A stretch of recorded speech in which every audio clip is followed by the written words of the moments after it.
So while we're on here, we can look at the beans that are growing. I said 30-inch row beans, which can be a problem with weed control if you don't have a good residual program to start with, or don't have timely applications of your post-emergence herbicides like this. These beans, with the residual that we're putting on, I usually like to tell the grower 21 days of residual. Hopefully we can get a rain. As you can see, we are in sunny skies. There's no rain predicted, so hopefully we can catch a little rain to activate some of this residual to keep the new weeds from coming up. But looks like these beans, I would call them V6. They're just getting ready to bloom. I just saw a bloom that I knocked off there. But these are V6 beans. So they're growing very rapidly for the 11th of June. I know there's a lot of years around here that we get wet and we end up still planting beans in June. So this is very exciting. I believe these were planted the end of April. So you may ask, whether you're a farmer or not a farmer, is how do we stage soybeans?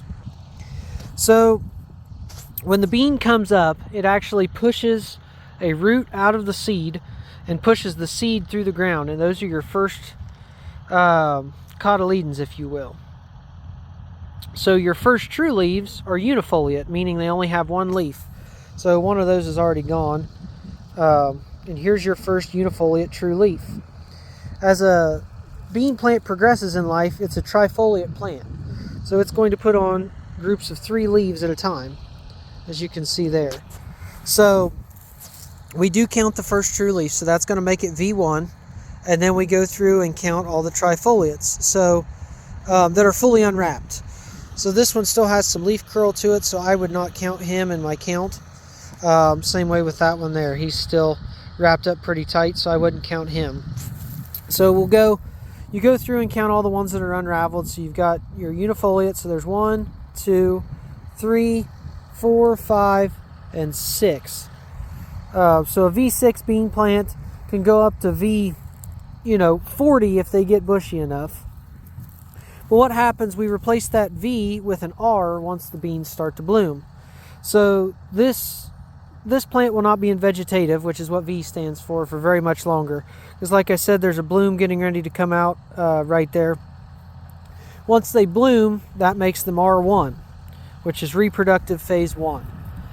Once we go through reproductive phase 1, which is beginning bloom, then we continue on into R2, which is full bloom. So when I'm telling guys about this, there's 3 stages you need to know. You need to know beginning bloom, beginning pod, full pod. I guess there's 4. Beginning seed, full seed. So that gives you R1 to R8.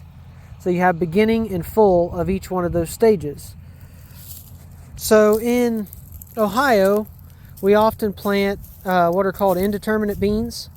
So they'll grow on daylight length, not actually on number of days that they've been planted or growing degree days.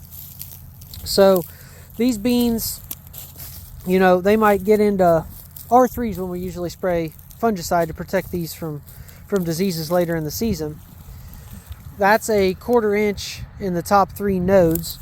So when we look at a soybean plant, every joint's a node. So you've got 1, 2, 3, 4 nodes there, 5, 6, 7 nodes on this plant. So if you have a 1/4 inch pod in the top 3 nodes, so anywhere between the top and here, that bean would be considered R3 and ready to spray fungicide on. Well, with indeterminate beans, you can get to the point where they, may catch a rain. It'll throw 2 more nodes on real quick, and all of a sudden that bean's on the 5th node instead of the 3rd node. So then you're going to go back into R2. So indeterminate beans can be kind of different to deal with. We'll go on into beans a lot deeper as we go into the summer. But just wanted to stop while I was waiting on the tender truck here and do a short video. This is a beautiful looking bean field. I think it's got some great yield potential. Not sure what variety they are, but it's a It's a beautiful looking bean field, and it's a big bean field, so it makes it fun to spray. Well, thanks for listening, guys, and we'll see you next time out in the field.